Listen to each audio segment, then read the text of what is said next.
Tes DNA pernah enggak? Nah itu agak nyablak Pak ya, mohon maaf ya. Orang Madura Pak Suwadar mikir apa dihajar ya?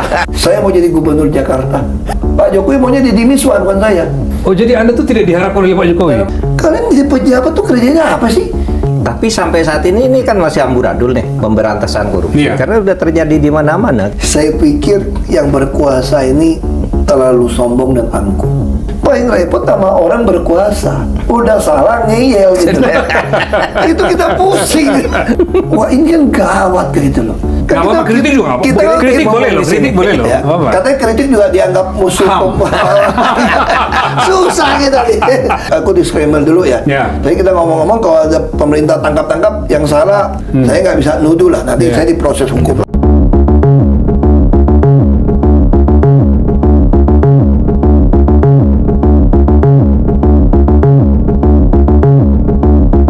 Pak Ahok, terima kasih Pak. Sama-sama Pak. Berkunjung ke tempat saya nih. Bagus Pak, tempatnya Pak. Enak. Bagus ya? Enak. Lumayan Akhirnya enak. Pak enak. Iya, mari sini. Iya. Ini ruang sahabat Pak Ahok. Oh. Jadi sahabat harus di sini. Oh di tengah gitu ya. Thank you Pak Ahok. Makasih akhirnya Oh, datang jadi juga. di tengah gitu ya. Iya dong Pak. Kalau di restoran tengah ini yang bayar.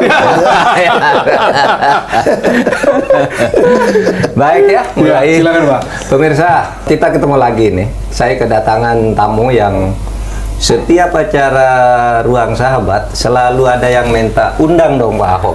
Iya, betul sekali. Kita punya Betul sekali. sudah puluhan episode ini Episode. untuk ruang sahabat. Selalu ada yang minta Pak Ahok lah Pak ini. Tapi Pak Ahok yang paling banyak sering muncul. Dan saya sekarang penuhi permintaan para netizen untuk saya berbicara dengan Pak Ahok sebagai sahabat, sebagai teman di dalam banyak lapangan perjuangan di politik, pemerintahan, dan kegiatan-kegiatan kemasyarakatan lainnya.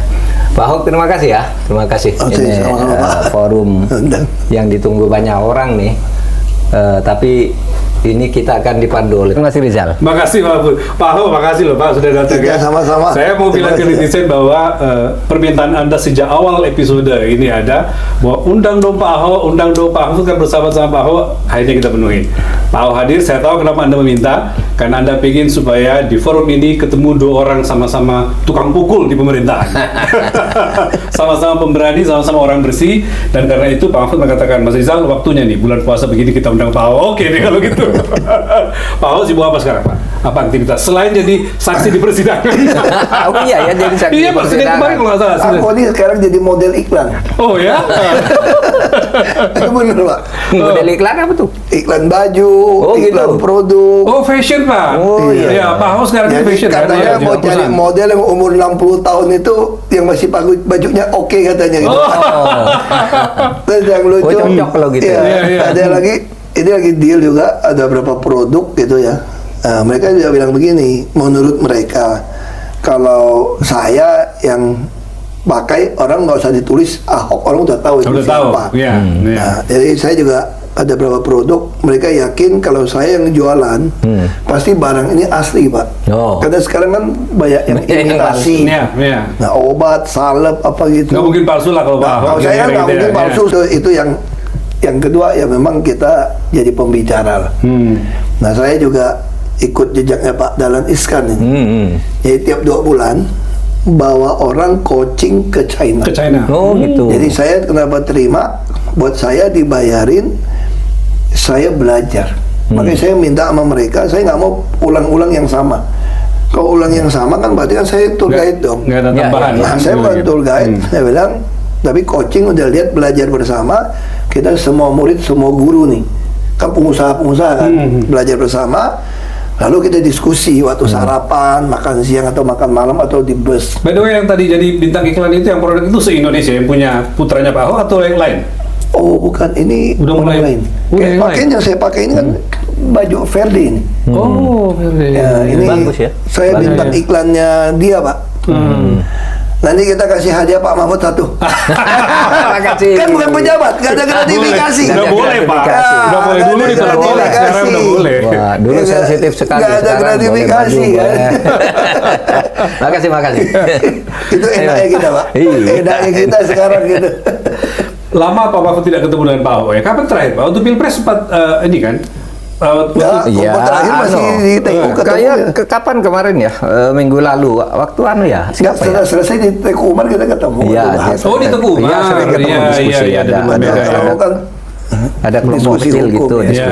diskusi Iya. itu terus Waktu itu kemarin acara kalau apa? ndak salah waktu hari ulang tahunnya Mas Guntur ya. Iya, iya, kan? iya. Hadir iya, juga. iya. Oh, Eh, oke. sering Itu lah baru. kalau ketemu. Iya. Iya, iya, Dari iya. zaman Gus Dur. Sejak Dari zaman zaman Gus Gus Dur Dur? dulu. Saya ini kan Ini anak kadernya kesayangan Gus Dur Gus Dur. juga. Santrinya Gus Dur. Santrinya Gus Dur. Santri Gus Dur yang Kristen katanya. Iya, betul, betul. Ya kan Gus Dur nyalonin untuk maju gubernur Babel. Iya, dulu dukung Gus Dur kan Iya, ada ya. dukung. Ketika Iya, penolakan kampanye. masih agak gencar gitu. Wah, itu Gus kan Dur dulu. itu ngeri itu dulu tuh. Iya. Ngeri. Ya gara-gara Gus Dur juga ngomong surat-surat itulah saya ucapin itu tiru bahasa Gus Dur. Akhirnya saya sekolah 2 tahun. Saya pernah 2 tahun. Aduh. Oke Pak, ini pendahuluan, ini pemanasan dulu. Pak, kita punya ada beberapa babak Pak, ya, supaya bisa agak komprehensif dan nanti fokus. Tapi ini ruang sahabat, jadi bebas bicara tentang nilai tentang persahabatan apapun Pak, Ya. apapun kita bicarakan. Yang agak-agak topik aktual juga boleh, yang lama-lama yang kaitannya dengan nilai dan inspirasi juga boleh, gitu ya, buat penonton kita. Nah, ini ada kita punya 4 kartu Pak Ahok. Saya akan tunjukkan tanpa perlu diundi, gitu ya. Akan tunjukkan karena ini akan menjadi kira-kira semacam subtopik dari bahasan kita. Jadi nomor 1 ada lantang teriak korupsi, gitu ya. Lantang teriak korupsi. Yang kedua ada soal apa ini? Bersih, berani dan belak-belakan, ya, bersih, berani dan belak-belakan. Lalu ada politik hitam putih. Ya, politik hitam putih. Kemudian Pak Ahok toleransi dan keberagaman. Jadi ada 4 subtopik yang kira-kira bisa kita omongkan 1 jam, bisa juga 2 jam, Pak Ahok nggak masalah. Nanti buka puasa sini. Buka puasa. kita buka puasa bareng. Bukber. Kita mulai dengan lantang teriak korupsi. Pak Ahok baru Senin kemarin Pak Mahfud jadi saksi di persidangan. Orang menunggu Pak, karena orang tahu bahwa kalau urusan dengan membuka-buka dan segala macam Pak Ahok dan Pak Mahfud, itu juga yang menyebabkan kita merasa bahwa kesamaan Pak Mahfud dan Pak Ahok itu terutama berani lantang teriak korupsi, dan ada beberapa yang lain nanti kita bahas. Pak Ahok diceritakan dulu Pak, apa yang kemarin muncul di persidangan sehingga Pak Ahok menjadi saksi tapi tetap bisa berdebat dengan mereka, berdebat dengan pengacaranya dan segala macam. Gimana ceritanya? Iya kan. Saya kan saksi fakta kan menyampaikan kebenarannya. Iya. Iya. Nah, misalnya contoh waktu saksi fakta pertama jaksa untuk kasus Patra Niaga. Oke. Nah, di situ orang berpikir mungkin saya harus memberatkan Kerry CS lah. Iya. Iya. Kan saya untuk saksi ya jaksa Iya. pasti memberatkan mereka kan. Iya, Mungkin. Dan kenapa saya juga bantah dengan jaksa, sampaikan. Bersih. Bagi saya itu ada sesuatu yang agak tanda tanya ya. Kan dia tuduh oplos. Iya. Iya. Tuduhan Dalam oplos. sidang kan nggak ada Nggak oplos. muncul. Itu Iya. juga yang Pak Mahfud sering Itu saya pertanyakan. Jadi menurut saya walaupun istilahnya saya nggak tahu, jangan-jangan mereka pun dulu nggak ada yang dukung saya kok. Kan mereka juga kan nggak Iya, suka iya, dengan iya. sikap saya gitu Iya, ya. iya, iya. Tapi saya kan nggak boleh milih-milih orang Iya. berdasarkan suka nggak suka, apalagi soal keyakinan gitu ya, apalagi soal etnis. Wah jangan-jangan dia turunan Arab atau apa. Jangan-jangan nggak dukung gua kan. Jadi, kita nggak bisa begitu cara berpikirnya kan. Oke. Saya di bawah sumpah, ya saya sampaikan. Nah menurut saya sih tentu tuduhannya beda dong sama yang di Gong gitu ya. Walaupun akhirnya dihukum sekian tahun. Nah itu jaksa atau hakim saya nggak bisa berbantah lah. Iya. Iya. Tapi kalau suruh saya membela, ya saya akan sampaikan fakta bahwa menurut saya yang dituduhkan nggak sesuai gitu. Nah itu yang kemarin beda lagi nih. Ini kasus LNG. Iya. Nah saya saksi KPK. Harus menyampaikan juga. Nah ini terbalik nih. Kalau kita mau ngomong, makanya saya bilang gini. Jadi orang kita ini susah ya. Kalau kita udah mau pakai agama, pakai etnis itu susah. Saya baru duduk, saya nggak tahu. Saya juga nggak tahu yang tersangka itu agamanya keyakinan sama saya nggak tahu. Saya jujur saya nggak tahu. Iya, iya, iya. Lalu Si Direktur Gas Pertamina ini. iya saya nggak tahu. Iya, iya. Duduk sebelah saya semua. Saya nggak tahu itu juga keluarga saya nggak tahu. Langsung ngajak saya. Pak Ahok harus doa dulu ya sebelum ini ya, kita orang Kristen harus doa nih. Saya bilang, saya udah doa dari rumah. Aku nggak tahu. Tapi modal gitu kan. Nah, terus gue sampaikan itu, wah dia cecer saya gitu loh. Makanya saya bukannya bela KPK. Anda beli barang nggak ada jaminan orang beli. Terus sekarang merasa jadi untung. Masa kamu taruhan? Waktu kamu proyeksi pertama kan tidak ada, tahu ada COVID, tidak tahu ada penyerangan Ukraina. Saya kan nggak bicarakan itu, saya bilang. Saya membicarakan, saya baru masuk Pertamina, dilaporkan Pertamina akan rugi $1 miliar. Ya saya sebagai komod tentu harus cari tahu dong, apa penyebab ruginya gitu kan. Begitu dicari tahu, direksi buka, ada kontrak lama yang akan dipaksa take or pay tahun ini. Pokoknya nggak diambil barang pun harus bayar, diambil pun nggak tahu mau jual ke siapa. Ini kan sesuatu yang ya, saya gimana langkahnya? Saya tentu panggil komite audit. Fungsinya kan cuma komut kan, mengawasi, memberikan saran. Saya panggil komite audit rapat. Ini kasus ini gimana? Ada auditor, ada orang BPKP segala macam mantan gitu. Oke, katanya kita bentuk fungsi internal audit untuk periksa dulu.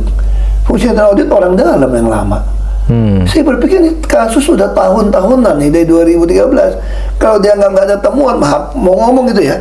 Jangan-jangan oknum-oknum pemeriksa dari BPKP pun mungkin anggap nggak ada temuan. Ada temuan. Karena belum ada kasus, mungkin. Akhirnya saya tanya sama BPKP itu, ada nggak orang luar yang mau masuk? Dan saya kan orang kan tahu istilahnya teman presiden gitu kan. Ada kata Om Tandi Aweng almarhum bilang, kamu kan lebih gampang. Saya mau, pokoknya Chief Auditor Eksekutif saya yang cari. Carilah orang bekas BPKP juga, masih muda, Agus Mulyatno namanya. Datang, dia udah swasta, dia nggak mau Pak. Saya udah nggak mau tas BUMN apa, saya udah. Terus saya makan pendekatan, saya bilang bantulah. Ini kan legacy apa. Akhirnya dia terima Pak. Nggak terima, dia mulai lakukan. Sayang dia pertama kena COVID, beberapa bulan balik. Kita bentuklah tim optimalisasi biaya audit. Memang bisa lempar BPKP, keluarlah hasil audit bahwa ini kontrak semua nggak sesuai segala macam itu. Nah lalu saya dicecar dari pengacara kan, seolah-olah Bapak kelihatan berdebat dengan pengacaranya. Dia pakai bahasa gini, tahu nggak nih Bapak nih, saya bela ini nggak salah, udah 8 bulan di penjara. Kenapa kamu laporkan jadi masalah? Itu saya kayak gitu kan, dia seolah-olah kalau nggak ada Ahok kan nggak pernah ada masalah LNG. Dalam hati saya, berarti kurang ajar semua dong. Terus saya bilang, makanya saya marah kan, kalau lu nggak ada masalah, kenapa lu jadi tersangka? Kalau kamu tidak terima ini jadi tersangka, saya bilang hasil audit nggak bisa terima, ya kamu tuntut aja yang audit, betul nggak Pak? Kan saya juga nggak ada maksud mau menjarain siapa, saya juga nggak kenal kamu kok. Saya nggak kenal, saya bilang. Saya nggak kenal Pak, karena saya masuk udah berhenti Pak. Udah berhenti, saya nggak kenal. Saya cuma mau menyelamatkan kenapa ada kontrak yang bisa belanja $20 miliar, udah nggak ada yang beli terus gitu loh. Gitu ya. Nggak ada jaminan pembeli waktu itu. Iya kan aneh kan. Alasan ada kebutuhan, kita nggak bisa. Terus termasuk yang mau Mozambik, untung batal, untung sudah ada pembeli. Misalnya contoh gini ya, kalau kita dagang secara umum, terus ngejar kita, dari mana pengalaman dagangnya? Ini kan apa ya? Etika umum gitu orang dagang. Masa kalah sama orang Madura 24 jam? Itu kan etika dagang gitu kan. Jadi saya bilang ini aneh. Buat saya itu aneh, kenapa nggak ada temuan? Nah sekarang kenapa begitu ada saya ada temuan? Lalu sekarang pengacara nyalahin saya, seolah-olah saya yang jahat kalau menjarakan orang. Kesannya gara-gara Anda Pak Ahok sehingga ini ada makanya aku keki. bukan saya Pak yang bilang ini ada fraud, ada kerugian. Hasil audit. Pak Mahfud, lihat sahabat Anda seperti ini, Pak Ahok masih terus bertahan berjuang dengan meneriakan pemerintahan yang bersih dan segala macam. Gimana menurut Pak Mahfud? Ya bagus lah. Saya melihat konsistensinya masih tetap di luar apa di dalam pemerintahan atau di posisi manapun atau seperti sekarang ini tetap sama lah. Saya memilih posisi yang sama karena berjuang itu kan tidak boleh. Makanya bisa dekat. Jadi padahal kalau kita lihat kan sebenarnya persahabatan Pak Mahfud dengan Pak Ahok itu bukan tipikal persahabatan yang sering ketemu banget kan gitu. Tetapi disamakan sama ide dan nilai yang Iya, diperjuangkan. ide dan Kira-kira nilai. gitu ya. Iya, iya. Bapak di DPR beda periode dengan beliau Beda DPR. periode, saya lebih dulu Bapak di DPR. pemerintahan beda periode dengan beliau Beda pemerintahan. periode. Tetapi dipertemukan oleh gagasan dan ide yang Iya. diperjuangkan yang sama ya. Entah kalau Pak Ahok kapan ingatnya ketemu saya. Ya, nggak bisa tahu. beda loh, Pak. Tapi Makanya saya Kayaknya ingat. waktu tahu orang PKB itu jadi menteri aja. Aku juga tahu orang ini, wah ini orang hebat banget, pinter banget ya. Oh. Kan ini kan kalau ngomong hukum kan saklek gitu ya. Iya, iya. Dan semua bicara data. Beliau ini saya bisa lihat gitu loh. Iya, iya, iya. Terus agak nyablak Pak ya, mohon maaf ya. Orang Madura Pak Suwadan apa dihajar ya. Sama Pak Ahok. Ngomongnya juga keras gitu. Nggak lihat kanan kiri. 11-12 dengan Pak Ahok gitu. Iya, jadi waktu Nah, itu gimana, Pak? kan Kementerian Keuangan, Dirjen Pajak itu ingin menunjukkan bahwa pajak itu harus taat, dibayar sesuai aturan dan jangan lalu diberi contoh lah, ini loh orang yang membayar Oh, pajak. ditunjukkan ke publik. Iya, Iya. diskusi. Nah, di situ Dirjen Pajak itu berkampanye gitu bahwa pajak harus taat bayar pajak. Itu kan ada anunya itu. Ada slogannya tuh, Pak. Ada slogannya Iya. orang hebat. Orang bijak. Orang bijak taat bayar pajak, pajak taat gitu. pajak. Lalu kami dianggap sebagai contoh orang bijak Iya. bayar pajak. Nah itu aja waktu itu Pak Ahok satu forum dengan Bapak ketika itu. bertemunya secara Bertemunya di situ. fisik, tapi sepak terjangnya sudah sama-sama tahu. Dia juga kan dekat dengan Gus Dur, saya dekat Gus Dur gitu ya. Kemudian di dalam wacana publik juga ini sering muncul dan memang sama kami wataknya. Pokoknya kalau urusan korupsi kita berteriak karena korupsi itu kejahatan yang luar biasa. Menurut saya kejahatan kemanusiaan yang luar biasa. Karena bayangin Anda kalau di pinggir jalan orang masih cari makan dengan menjual koran gitu ya. Sekarang orang sudah tidak baca koran. Iya. Kemarin tuh saya lihat sedang hujan gitu ya, ada orang laki-laki tua menjual koran sambil nangis. Saya tidak punya uang, tolong beli gitu. Masih ada orang kayak gitu. Sementara yang korupsi itu triliunan. Dan merasa biasa-biasa aja mereka. Yang begitu itu bikin Pak Mahfud dan Pak Ahok marah saya, ya gitu ya. Aduh, Mas, saya terharu dan itu kan sebagian atau belasan juta orang Indonesia itu masih mengalami hal kayak gitu. Kalau hitungan yang resmi dulu kan 24 juta ya.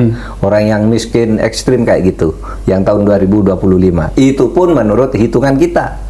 Di mana setiap orang dianggap tidak miskin kalau punya penghasilan 19.500 per hari. Dengan ukuran itu kita orang miskinnya 24,7 juta.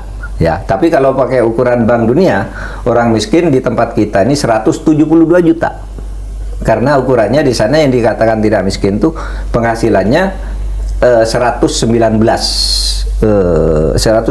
rupiah, sekian 6,85 US dollar gitu. Yeah. Nah seperti itu sehingga kita marah betul. Negara ini milik bersama. Kenapa masih ada orang miskin kayak gitu? Dan kenapa kemudian terjadi kolusi saling memberi saling menerima di antara para penegak hukum dengan para koruptor itu, sehingga ada yang bebas dengan mudah tetapi yang lain ada yang disia-siakan begitu saja, ada yang direkayasa agar kasus yang tidak ada menjadi ada dan sebagainya.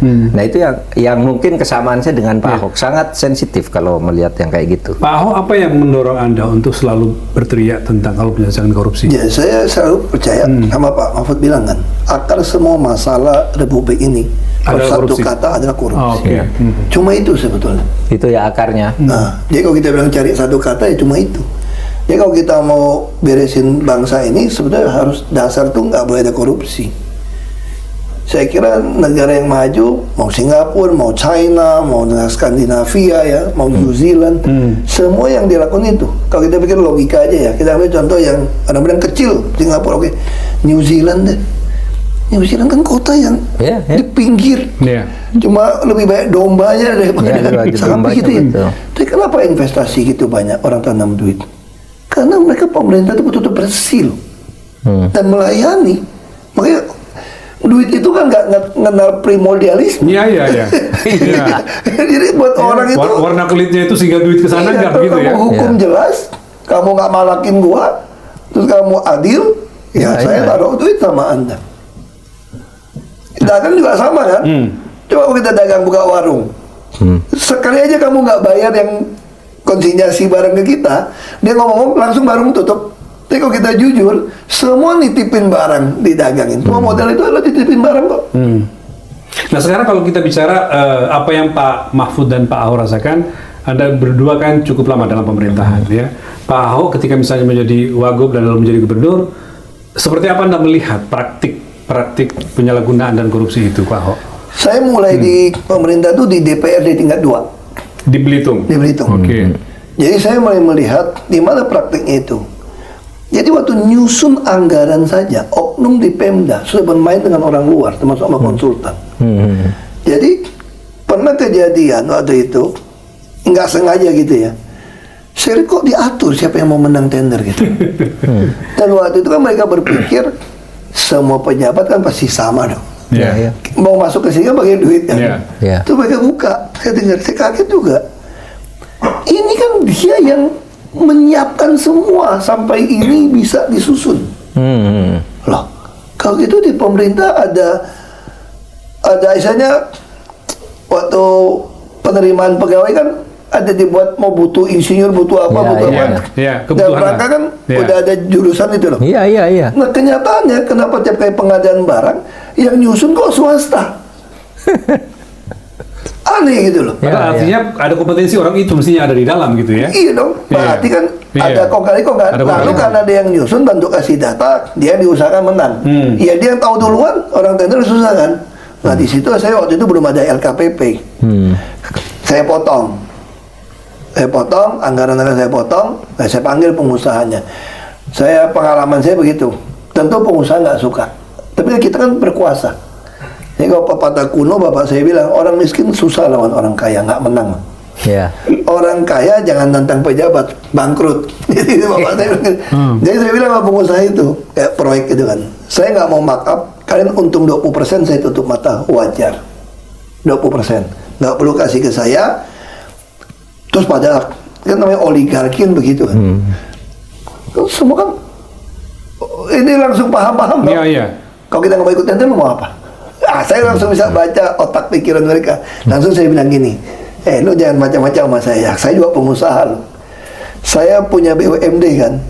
Kalau kalian nggak mau kerjain ini semua saya sapu oleh BUMD saya. Dan BUMD saya pasti bisa kerjakan. Terus saya lihat mukanya masih kayak, lu coba aja. Saya bisa baca pikiran kamu, saya bilang. Jadi Bupati Belitung Timur bicara lah yang Saya bisa baca pikiran kalian. Kalian pasti berpikir pegawai dari mana? Gua kasih tahu lo, pegawai lu gua bajak 2 kali 3 kali gajinya. Nggak mungkin setia sama lu nggak ada proyek pasti ikut gua. Nah sekarang kalian tinggal pilih ya, mau kerjain semua jalanan bagus, saya nggak mau ulang-ulang hot mic-nya, atau saya ambil alih saya kerjain, lu bangkrut semua aset lu gua beli, nanti bank semua gua ambil alih, gua punya BUMD. Hebat. Aku gituin. Iya. Takut pak. Takut ya. Makanya jalan di Belitung tuh mulus kan. gitu ya. Mulus semua hasilnya. Ini serius kok. Jadi sebetulnya tuh kita jadi penguasa itu ya. Kalau mau tuh paling enak itu. Paling enak. Cuma memang paling enak tuh bukan jadi DPR kita pak. Iya, iya. Susah pak. Paling enak tuh jadi Pengambil kebijakan ya, penentu kebijakan eksekutif. Eksekutif. Iya. you jadi bupati, gubernur. Eksekutif yang benar, Iya. yang bersih, mikirin rakyat itu pasti. Makanya kamu. saya bilang ke Pak Mahfud, harapan kita tinggal di presiden sebenarnya. Iya. Kalau secara konstitusi ya. Iya. Kalau dia mau lakuin ini semua, ini betul-betul pasti bisa. Nah, belum Sama, lagi ya? ngomong tambang, Pak. Tambang nih, Pak. Iya, Lucu nih, Pak. tambang. Ini korupsi ya. Korupsi itu macam-macam. Saya di dalam tuh saya jadi paham. Ini karena memang datang kan, misalnya contoh minta sawit. Minta lahan sawit nih, bos.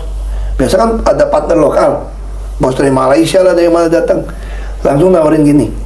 Pokoknya kalau Pak Bupati kasih izin, jangan khawatir Pak Bupati, kita siapkan CV-nya semua, PT-nya, Pak Bupati ditanamin 10%. Jadi kalau saya kasih izin 30.000 hektar, saya punya 3.000 hektar sawit nih. Iya. Nah ini dia diurusin, nanti kalau udah panen bisa hasilnya mungkin 1 juta per hektar, ya 3 miliar per bulan lah. Ya tiap bulan kita. Ya. Itu baru dari satu proyek ya, belum yang Ini lain. ngomong ya. ini kan, ini ngomong korupsi cara gitu kan. Nah terus saya bilang rakyat aja tuh nggak punya. Jadi ide saya waktu itu, tapi sayang kan balik lagi ke pemerintah pusat kan banyak. Plasma itu banyak bohong saya bilang. Inti plasma itu banyak bohong. Banyak pengusaha itu pakai nomini nama orang Yeah. pegawai. Namanya saya usul waktu itu, saya punya cara yang betul-betul baik. Kita kan ngerti bangsa kita punya koperasi kan. Nah, saya mendambakan tiap desa yang ada buka sawit, plasma itu adalah milik desa. Oke. Tepatnya koperasi desa. Jadi bukan merah putih, saya udah usul ini agak beda nih. Beda. Jadi beda nih. Dan belum muncul nama merah putih waktu itu Pak Ahok baru sekarang. Maksud saya ini koperasi desa, setiap orang yang berpenduduk KTP desa itu adalah anggota otomatis. Sehingga dia tiap tahun dapat dividen. Lalu bagaimana yang ngerjakan? Kan ini plasma cuma pakai nama doang. Nah, perusahaan induk ini silakan kelola ini. Nah, orang desa harus diutamakan kerja di situ. Kalau dia kerja di situ, dia dapat gaji plus dapat dividen Dividennya. dari sawitnya. Dari sawit. Nah, sehingga akan kaya sama kayak Finlandia. Termasuk kayu. Iya. Kayu juga sama. Orang mau dapat izin kayu di desa ini silakan. Nanti kita tinggal bilang, misalnya hasil panen kayu itu atau dari panen sawit itu 10, saya nggak mau bagi untung, saya bilang. Kalau bagi untung kamu bisa bohongin saya. Bisa bohongin loh, Pak.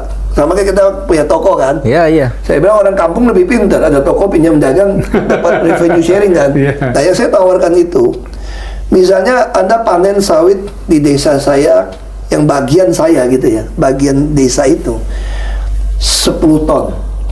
Berarti mungkin 1 sampai 2 ton adalah milik desa.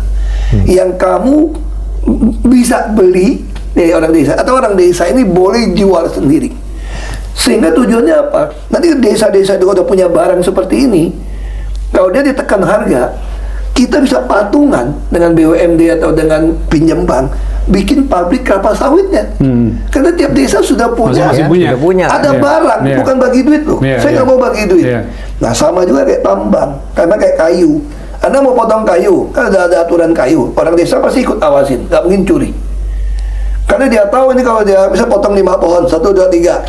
Nggak mungkin potong 5. Kalau dia potong 3 ini kan berteduh untuk Muncul lagi. Iya. Hutan kan cepet. Iya. Dan Indonesia untung, Finlandia bisa 70 Finlandia 90 bisa tahun. begitu Pak, betul. Dia 70 90 Betul, tahun. lebih lama. Kita Kita 10 jauh tahun, kita jauh lebih 20 cepat. tahun udah jadi. Persis. Nah, Persis. coba kalau sistemnya saya bilang, pengusaha mau potong kayu boleh. Hasil panen berapa? 100.000 batang blok ini. 10%-nya adalah milik desa. Desa. Dia mau jual ke kamu wajib beli. Kalau dia nggak bisa jual, atau dia jual ke orang lain atau pakai untuk desa. Nah, sehingga dengan cara orang desa pasti ngawasin itu.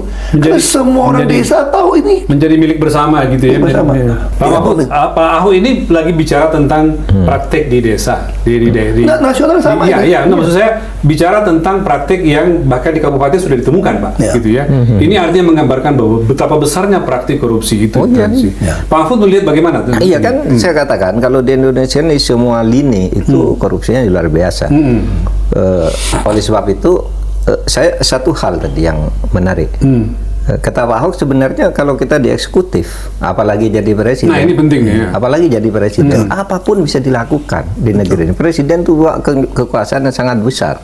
Nah, tapi sampai saat ini kan masih amburadul nih pemberantasan korupsi. Iya. Karena sudah terjadi di mana-mana. Kalau korupsi misalnya banyak di eksekutif misalnya karena tidak punya kenegarawanan seperti tadi sampaikan Pak Ahok.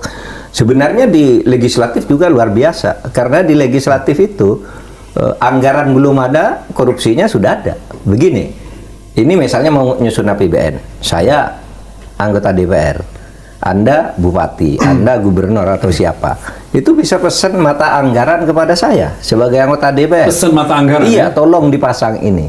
Saya mau buat jembatan ini atau jalan dari sini ke sini. Ini berapa biayanya? Oke, biayanya 100 miliar misalnya.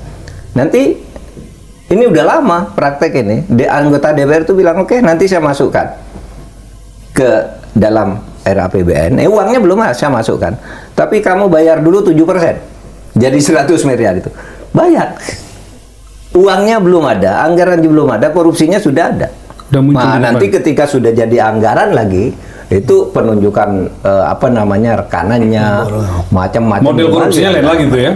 Sama juga penegakan hukum juga begitu, dipesan gitu. Bahkan kalau di dunia hukum kan ada istilah sistem ijon di kalangan mafia. Kalau misalnya Pak Ahok punya kasus, Sebelum masuk ke pengadilan tuh sudah diatur tuh. Polisinya disuruh begini, pasal begini nanti dipakai penyidiknya ini. Ke kejaksaan lagi diatur lagi dan seterusnya. Itu sistem John. Nanti hakimnya juga bicara gitu. Nah, oleh sebab itu saya merasa sangat prihatin akhir-akhir ini kan penangkapan. Kalau dulu mungkin penangkapan terhadap orang-orang di eksekutif saja, nah sekarang kan termasuk kasus Nadiem itu loh. Iya, Itu kan sesuatu menurut saya itu salah di mana gitu. Bro. Iya, betul. Saya pikir ya, Ini soal profesionalisme. kan menteri kan nggak pernah nyentuh Nggak pernah nyentuh anggaran kan dia buat Kalau mau kena, kebijakan. kecuali dia nyuruh ya, atau terima duit ya. Iya. Nah, saya tutup yang soal tambang dan izin itu. Oke, lanjut boleh. Saya juga usul sama. Kenapa rakyat kita miskin di desa? Perusahaan tambang besar, mewah-mewah, punya bandara, pesawat, kita gigit jari. Nah, saya bilang, cara orang kampung dong, yang paling gampang. Cara orang Bukan kampung. minta saham. Tanya sama orang warung Madura, lu paham deh, betul? Bukan ada Pak warung Madura. Ilmu orang Madura, Ini orang cara Madura. orang kampung kok. Saya punya lahan, sekarang properti juga sama. Anda punya restoran yang top ya. Saya punya tanah nih. Saya nggak mau sewain loh. Anda buka restoran di tanah saya, nanti dari penghasilan masuk 10% punya saya. Wajar dong. Ya, Nah, ya. kenapa undang-undang minerba nggak mau diubah saya bilang? Nah, Seperti undang-undang migas dong. Ya. Lifting kan 15% punya negara. Ya. Yang Menteri SDM keluarin harga dong. Nah, saya bilang gini, Anda mau tambang di kampung saya, desa saya. Ya sudah, tambang emas. Dapat 100 ton. Kalau 10%, berarti 10 ton punya Ya. pemerintah. Pertanyaannya, pengusaha mau nggak digituin minta 10-20%? Kalau bilang nggak mau, siapa bilang? Yang terjadi itu nama oknum pejabat keluarganya punya izin semua, Iya. saham. Iya. Akhirnya nggak pernah mau kasih ke negara. Iya. Coba migas kok bisa lifting minyak sama gas 15% punya negara. Itu saya bilang semua hutang lunas, Pak Mahfud. Bayangin, kalau saya nggak mau ambil saham. Misalnya kita lagi ramai Freeport nih, Freeport. diperpanjang sampai selesai. Kalau saya, lo mau perpanjang sampai selesai, saya kasih. Tapi setiap kali mineral yang lu angkat, 20% punya saya, negara. Di luar royalti yang lain. Kalau Anda bilang nggak mau, saya tenderin. Siapa yang mau? Pasti banyak yang Terus kalau mau. semua Benar. di kaki bilang nggak mau Pasti ya, yang mau. pada bilang nggak mau ya. Iya. Itu saatnya panggil BUMN kita. Iya. Siap. BUMN, lu buktiin, lu masih untung kasih Iya. negara 20%. Iya. Ini BUMN kita juga nggak beda sama swasta, Pak. Ya Sama. gimana cari duit? Mudah suntik duit juga. Makanya kita miskin. Coba kalau dengan cara ini ya, Pak ya. Saya jamin hutang selesai. Iya kan? Semua orang, misalnya Pak Mahfud presiden nih, aku berani usul gitu Pak, Bapak umumin sama orang, kamu tinggal lapor sama kami, kalau satu keluarga penghasilan di bawah UMP di daerah kamu, lapor aja, nanti listrik dibayarin, subsidi semua, Nah. pakai voucher digital, selesai Pak. Iya ya. Semua ditanggung Pakai ya? voucher. Pakai voucher. Begitu voucher sebulan Anda nggak pakai, hangus. Kan gampang pakai voucher, Bagus ya. teknologi, Iya. nggak bisa Anda jual. Menarik. Ya nggak? Ya, Iya, nggak ada iya, lagi orang iya. curi bensin Iya, lah, iya, curi iya. solar lah, Iya. curi gas, nggak Iya, ada lagi. iya, Udah. iya. Kesejahteraan Nggak ada. masing-masing orang sudah bisa dijamin gitu Listrik ya. 1.300 watt, udah subsidi berapa nggak usah bayar. Mana sih ada orang kelas menengah tahan 1.300 watt Pak? Ya. AC satu aja bisa jatuh turun tiap malam. Iya. Pak Bisa Mahfud. ketak-ketik. Pak, ada iya. yang saya teruskan. Bapak bisa tadi bahwa rumusnya sebenarnya ada pada eksekutif di presiden Iya, gitu. iya. Dan kita tahu semua itu, bahkan pemimpin negara dimanapun saya kira tahu rumusnya itu, Pak. Iya. Tapi pertanyaannya, kenapa nggak jalan, Pak? Kenapa korupsi terus bermunculan dan membesar gitu? Saya tidak tahu juga kenapa yang begini ini kalau tidak diatasi gitu. Kalau di dalam spekulasi publik ini kan karena terjadi saling sandera Saling sandera, teorinya itu ya. perjalanan karir politik seseorang tuh kadangkala political trade-off-nya terkait dengan itu. Saling sandera itu, kalau kamu boleh jadi ini tapi harus begini dan seterusnya. Lalu apa semboyan atau pidato-pidato yang keras itu kadang-kala di bawahnya ndak jalan, ndak bisa ada penegakan hukum yang sungguh-sungguh karena ini jaringannya sudah gila. Oleh sebab itu sebenarnya kunci utama memang ada pada presiden. Kalau presiden mau apapun bisa kok. Ini tadi kreatif sekali dengan cara mudah. Penegakan hukum sama, saya minta ini dong, gitu. Jadi tidak perlu rekayasa dan sebagainya. Pak Ya. Ahok, apa jawabannya? Kalau pertanyaan yang sama saya Ini sampaikan, mungkin Pak. saya salah ya. Iya.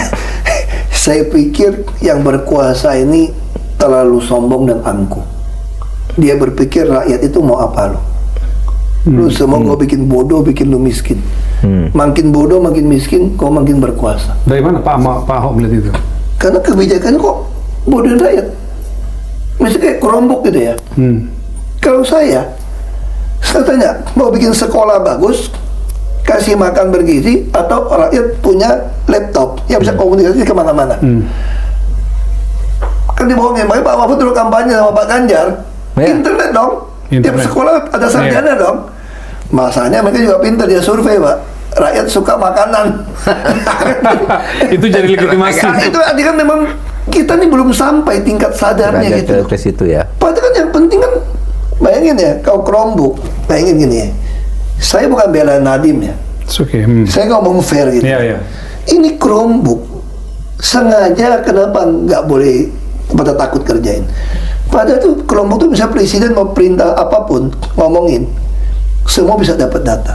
Nggak bisa nonton video porno, nggak bisa judi. Dan operating system sekali beli $30 udah include di laptop yang 3 juta, 4 juta, 5 juta paling gitu ya. Nggak perlu diperbaruin, prosesor di atas. Terus apalagi 4 tahap ujian.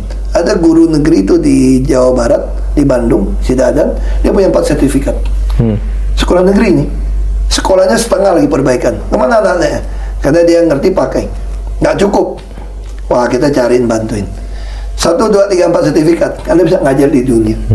Ujian cuma $10. Kita bikin sertifikasi guru, mau berapa miliar? Nggak ada jaminan dunia lagi. Jadi bayangin kalau semua anak kita di kampung, sekarang ada Starlink juga kan? Anak di kampung kita tiba-tiba belajar setara dengan orang di Kanada atau di Amerika atau di Australia. Gurunya juga gitu. Kita ada 18 orang udah lulus ini loh. Nah guru-guru ini kenapa? Murid bisa jadi bodoh.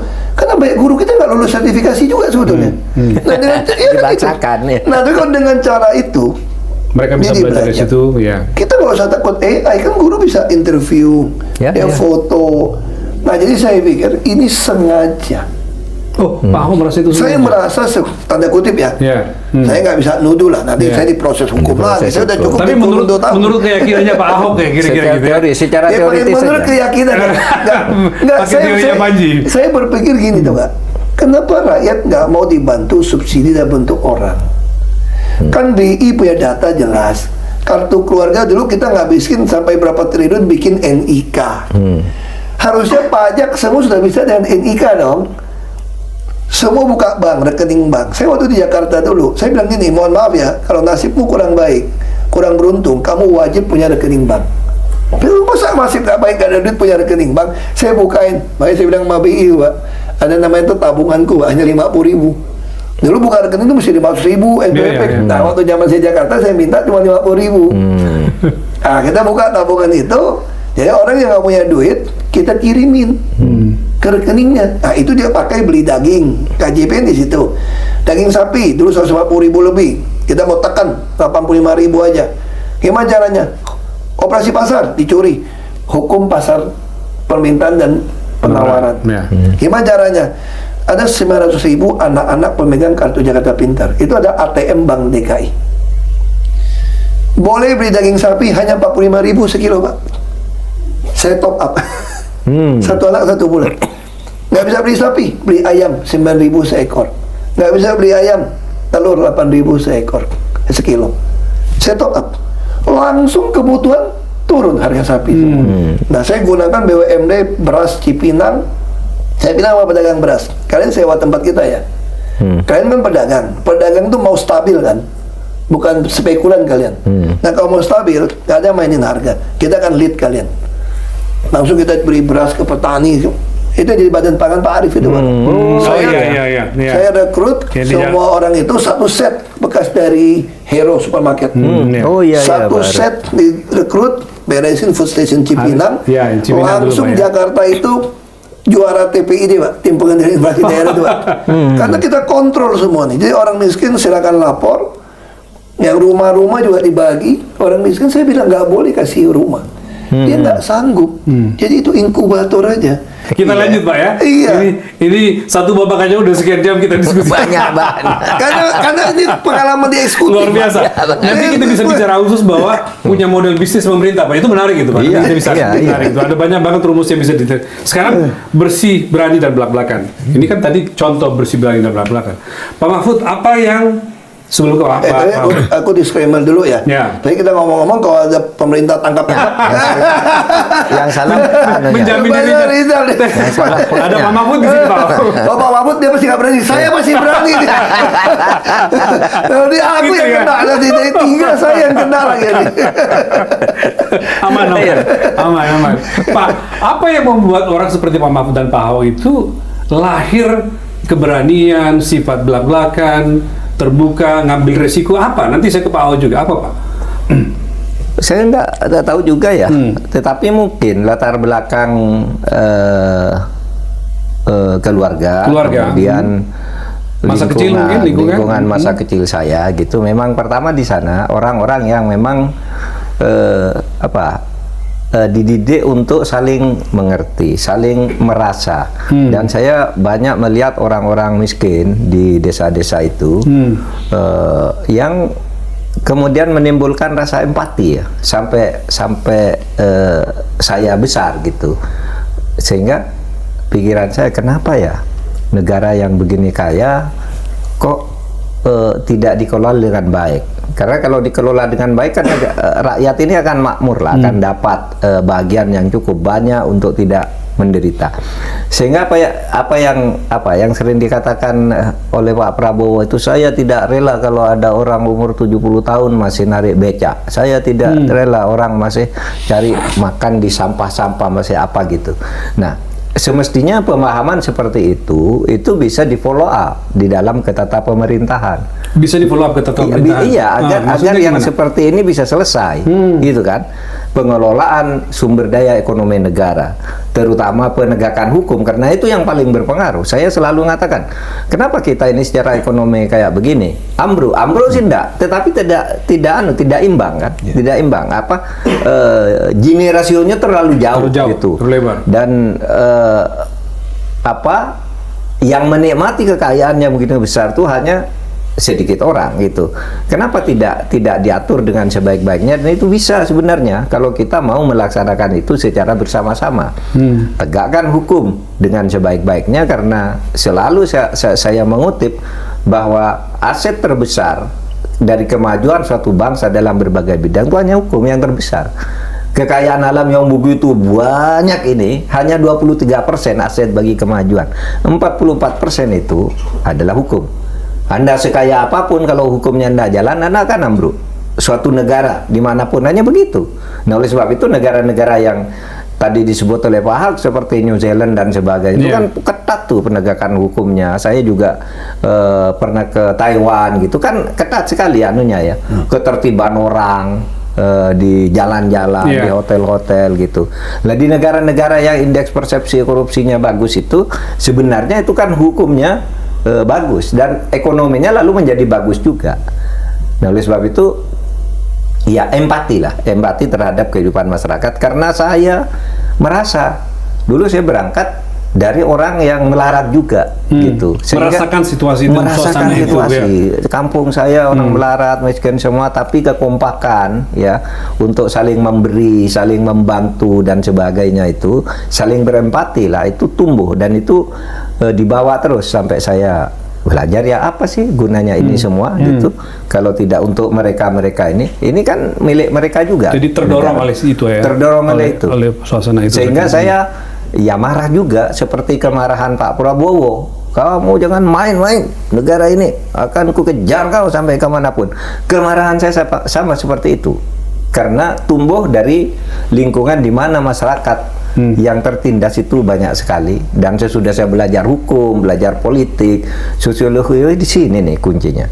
Penegakan hukum kita ini sangat lemah dan penuh kolusi di berbagai sektor. Oleh sebab itu, ya saya akan selalu berteriak aja, karena kan bisanya gitu loh Pak Ahok, kalau diberitahu kan, kalau kamu mau berjuang, kalau kamu punya kekuasaan, gunakan kekuasaanmu. Tapi kalau kamu kekuasaan tidak ada, kamu punya mulut untuk bicara, untuk berteriak, meneriakkan kebenaran. Tapi kalau tidak bisa lagi, udah berdoa saja. Itu selemah-lemahnya iman kata ini. Selemah-lemahnya Kalau iman, dalam agama gitu. Islam ya. Sebelum didoakan katanya. Sebelum didoakan. Nah itu kalau Ya, Pak Ahok, saya meneruskan ke Anda. Saya nggak tahu persamaannya apa tadi dengan Pak Ahok, tapi saya pengen dengar Pak Ahok soal penegakan hukum. Apakah Anda setuju dengan Pak Ahok tadi mengatakan bahwa penegakan hukum itu menjadi hal yang sangat prioritas di negeri ini? Iya, betul. Gimana? Saya setuju banget. Makanya di situ juga sampaikan kunci di presiden. Bayangin yang akan jaksa agung presiden. Iya. Sekarang kontrol KPK, Barreskrim, Polri, Iya. bahkan semua orang mau naik eselon 1, bahkan mau jadi perwira, semua di presiden. perizinan juga di Semua presiden. Jadi kita bisa bayangin, kebijakan bisa presiden. Bahkan kalau sampai nggak jalan pun, kalau dibilang itu penting, undang-undang cipta kerja aja orang nekat pakai perpu kok. Ya. Saya kira Iya, rakyat iya. manapun nggak akan pernah marah kalau dikeluarkan perpu yang akan membuat negara jadi baik gitu Iya, Pak, ya. iya. Nggak Iya, mungkin. Pasti orang akan dukung. Artinya kalau niatnya presiden itu murni untuk rakyat, mestinya bisa jalan dengan baik. Niat Kira-kira sama, gitu, sama kan? nekat kali ya, berani. Sama berani. Berani yang penting. Nah, mereka kadang-kadang berani ini. Nah, dari saya setuju juga. Kenapa bisa? Saya kira yang didikan orang tua. Orang tua.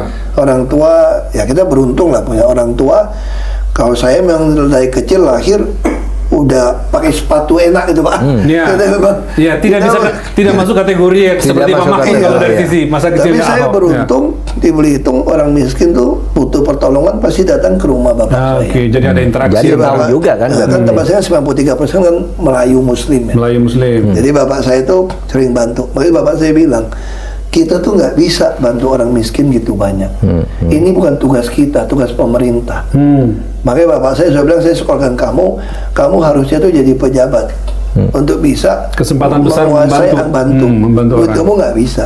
Dengan saya bilang, mana mungkin kita jadi pejabat, kita mau jadi konglomerat. Pikirannya gitu. Pak. Pikirannya gitu, ya. Pikirannya kan, ini kan Tapi ketika Anda menjadi ini kan bukan istilahnya ikan mujair dimasukin ke air laut kan kita repot. Anda kan sempat merasakan posisi yang penting Pak Ahok ketika menjadi gubernur ya. Anda merasakan Makanya betul saya itu bisa lakukan itu. bisa betul-betul membantu orang, menertibkan segala macam. Jadi orang Terasa tanya betul. sama saya, Hmm. kamu lebih enak mana? Sekarang apa dulu jadi gubernur? Saya bilang tergantung, enak buat siapa? Kalau enak buat pribadi, enakan sekarang saya bilang. Orang mau kasih saya apapun saya boleh terima, nggak ada gratifikasi. Toh. Iya. Naik pesawat private jet teman juga boleh. Semua nggak ada gratifikasi. Nggak ada beban. Han. Tapi yang nggak enaknya apa sekarang saya bilang? Orang minta bantuan saya nggak punya dana taktis lagi bantu orang. Dulu bayangin ya kalau kita jadi pejabat. Pejabat. Rumah sakit kurang pasien, wah orang serasar gitu. Langsung saya panggil, bikinin tambah ruangan. Nggak bisa Pak, mau tender mau apa? Saya cari ketemu. Kenapa nggak desain and build? Nggak ada aturannya. Saya datangin Pak Kuntoro. Ya, Pak Kuntoro. Kan UKP 4. Ya, Karena Pak Kuntoro almarhum ini teman baik bapak saya. Kunto Ramangku Subroto. Iya. Oh, oke. Pak Kun, ini nggak ada aturan gini-gini. Dia telepon Pak Agus Raharjo tuh Pak. Depan saya nih, Gus, ini depan saya Basuki nih. Dia nggak tahu Sebagai apa. kepala ini ketua UKP 4. UKP 4. Itu bukan Pak Agus Raharjo-nya. Iya, dia LKPP. LKPP. LKPP. Saya nggak mau tahu, bikinin buat Basuki. Dia maunya desain and build. Jadi provinsi pertama, jadi rumah sakit sama isi dulu bisa 4 tahun baru beres konsultan. Dengan cara desain and build, di bawah 2 tahun langsung bisa masuk orang Pak. Gitu. Saya langsung bangun di Pasar Minggu, bangun di Koja, Tamai, bisa 1000 bed tuh. Parakan. Nah itu enak. Terus apa lagi grup? Orang lapor sama saya, Pak ini ada orang gerobak Pak. Orang sakit di gerobak. Waduh. Kirim saya. Iya, Biasanya saya sakit ketemu di orang. gerobak. Saya langsung kirim ke grup kesehatan. Langsung siap. Terus langsung laporan, mohon maaf Pak, KTP-nya bukan Jakarta.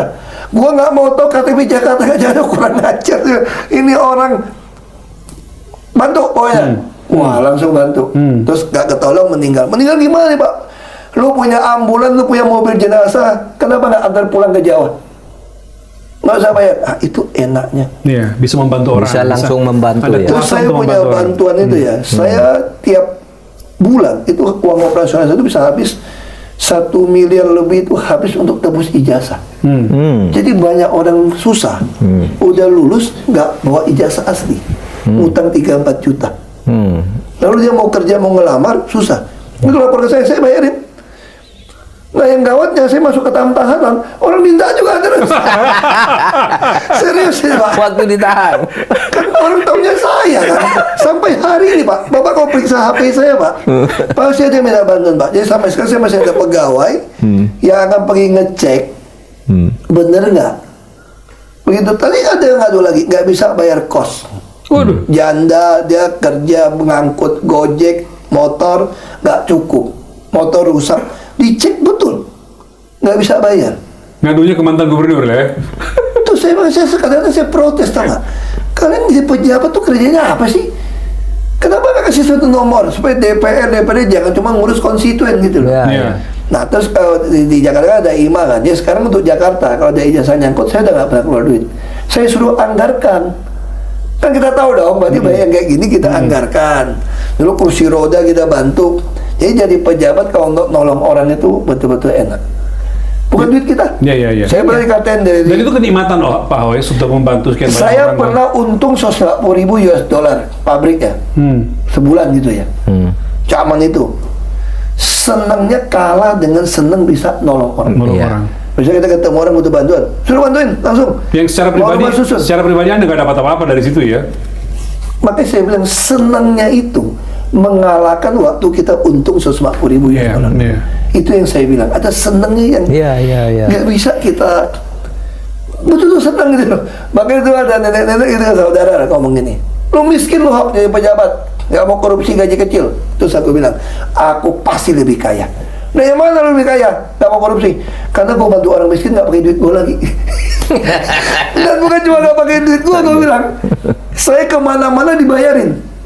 Bayangin, tiba-tiba rumah saya listrik dibayarin, bensin saya dibayarin, untuk Iya. survei-survei dibayarin. Membantu banyak orang tapi duit nggak keluar kira-kira. Dan gitu dapat ya. duit, dapat gaji. Dapat duit, dapat gaji. 10 kali dari PP1 masuk. Pak Mahfud, jadi penting memang memiliki kuasa itu. Untuk apa tuh? Tapi ini dulu, seneng kalau bisa membantu orang, Bisa itu membantu penting. orang. Jadi kalau kita tuh merasa senang kalau misalnya bisa menyenangkan orang lain, bisa membuat orang tersenyum, bisa Iya. membuat orang bira, tuh senang sekali, kita bahagia. Tapi juga harus marah kalau ada orang sewenang-wenang kepada orang lain, suka mengambil hak-hak orang lain, berlaku tidak adil. Kita harus marah, tapi juga harus senang kalau ada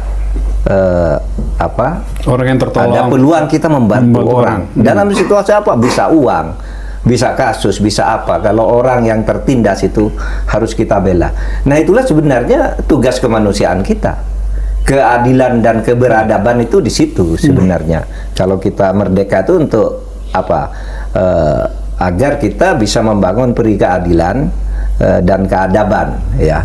Nah itu yang apa harus menjiwai kita. Nah, kalau persoalan kita bisa membantu orang kalau kita itu punya kekuasaannya, memang begitu. Coba Anda punya apapun gitu ya yang Anda inginkan, tetapi ada juga mungkin kemampuan atau berpikir untuk meratakan pendapatan atau kekayaan alam. Kalau Anda ada punya kekuasaan, Anda bisa, ya kan? Bisa dengan selembar surat, dengan nelpon seseorang seperti Pak Ahok itu, tolong itu kan bisa karena Iya. punya kekuasaan. Karena punya kuasa. Coba kalau ndak punya kekuasaan, siapa lu kok nyuruh orang jadi Iya, itu kan? iya, Kan iya. kalau ini kan gampang, dengan memo kecil saja, tolong tuh ada orang sakit di situ, tolong dibantu. Itu ada orang nggak bisa makan, tolong dibantu gitu. Nah itu kekuasaan. Itu sebabnya kalau ini bulan puasa ya. Iya. Ini bulan puasa. Kalau di dalam agama itu diajarkan kan gitu. Diajarkan apa? Melaksanakan kebaikan agama itu adalah saudara kembar dengan punya kekuasaan. Anda mau melaksanakan ajaran agama yang bagus bagi kemanusiaan untuk nolong orang, itu tidak akan tidak akan bisa berjalan baik kalau tidak dituntun oleh moral agama. Tapi kalau Anda punya moral agama kok tidak ada kekuasaan, juga tidak ada gunanya. Oleh sebab itu berbuat baik, menggunakan kekuasaan, melaksanakan perintah-perintah kebaikan agama atau ajaran leluhur kita yang mulia itu dua hal yang tidak bisa dipisahkan gitu. Ya. Dan saya juga tahu Pak Mahfud ini walaupun orangnya keras ya, kalau kita bisa kasih data yang masuk akal, dia terima kok. Ya, iya pasti. Nah ini namanya orang yang memang terdidik dan profesional gitu loh. Iya. Ini data gitu loh. Iya. Nah Ganjar juga orangnya begitu. Paling repot sama orang berkuasa, udah salah ngeyel gitu. Itu kita pusing. Sudah salah kan? Udah ngeyel, dia nggak mau tahu. Lu ngomongin dia nggak mau denger juga. Terus dia bisa, lu mau apa? Wah ini kan gawat gitu loh. Kan kita nggak bisa lihat kan karakter orang, nggak bisa kita lihat gitu loh. Tapi persoalannya kan pikiran seperti ini ada di pembentukan Danantara ya. Sebenarnya udah ada INA. Masalahnya di Kalau mana? udah ada INA. Ya, sebelumnya udah ada INA, tapi ya. Saya bukan mau kritik Danantara Pak ya. Nggak apa-apa, kritik juga nggak apa-apa. Kritik boleh loh, kritik boleh loh. Ya, Apa? katanya kritik juga dianggap musuh. Ham. Susah kita nih. Aduh. Ya, gimana, kita gimana? udah pernah kuliah, udah cukup lah. Kuliah 2 tahun udah cukup ini. Kuliah. Kan kita udah punya INA pertama, idenya. Indonesia Sovereign Fund. Ya. Iya. Itu udah benar. Bahkan saya usul sama Pak Jokowi waktu itu. Katanya itu buku putih begitu. Kalau menurut saya Pak, nggak ada Menteri BUMN lagi Pak.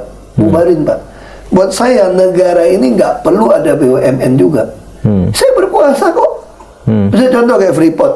Ngapain saya keluarin duit, minjam duit, sampai mau beli saham 51%. Ya, 51%. Tahu nggak artinya kalau saya punya saham 51%? Kerusakan lingkungan Anda yang Anda pakai puluhan tahun, sekarang saya ikut udah beli dari Anda, saya ikut tanggung jawab 51%. Pindah ke Anda gitu ya. Kewajiban Pindah Anda membangun smelter, saya ikutan sekarang. Ya, Kalau ya. saya nggak mau. Nggak usah repot. Saya sih nggak mau bagi untung. Saya maunya cara kampung saya dulu. Nikel lu angkat, emas lu angkat, tembaga lu angkat, Ambil 20% buat punya saya. rakyat gitu ya. Iya. Saya juga akan bayar royalti. Saya duduk anteng-anteng aja. Itu yang saya maksud. Tuh kalau ada dana ngapain sekarang ngambil duit konglomerat itu banyak. Terus buat main saham. Kawat dong, kita mesti produk sesuatu dong. Itu juga saya bilang kayak koperasi gitu ya.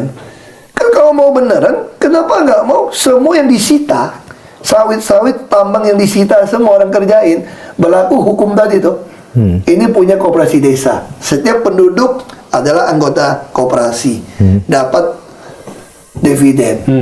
Kaya negara ini, kalau rakyat kaya, buka toko apapun laku Pak. Kan Iya, itu ya. hukum ekonomi kan. Iya.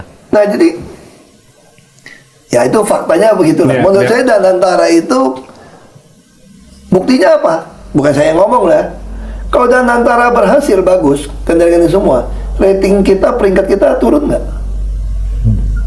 Jadi nggak usah berdebat nih, nggak usah main jago kandang. Kalau kan itu orang mereka nggak jahat dong. Iya, Kan iya. namanya perusahaan investasi. Dia harus sampaikan kepada investor kan, negara ini hati-hati loh, Iya. negara ini hati-hati, ini bisa ke negatif, bisa apa? Diperingatkan sebelumnya, iya. Bahwa Itu artinya apa? Iya. Berarti kita nggak lakukan PR yang dilakukan, Iya, disarankan sama dia. dilakukan. Iya. Makanya Sebenarnya- peringkatnya pada iya. turun, Pak. Sebenarnya kita kan ingin mempertemukan toh ide Pak Ahok tadi. Kenapa sih tidak dikelola baik? Maka saya tanya, itu Danantara tuh apa sih masalahnya? Kan gitu kan? Ternyata iya. masalahnya di situ tadi. Kita lanjut Pak. Politik hitam putih.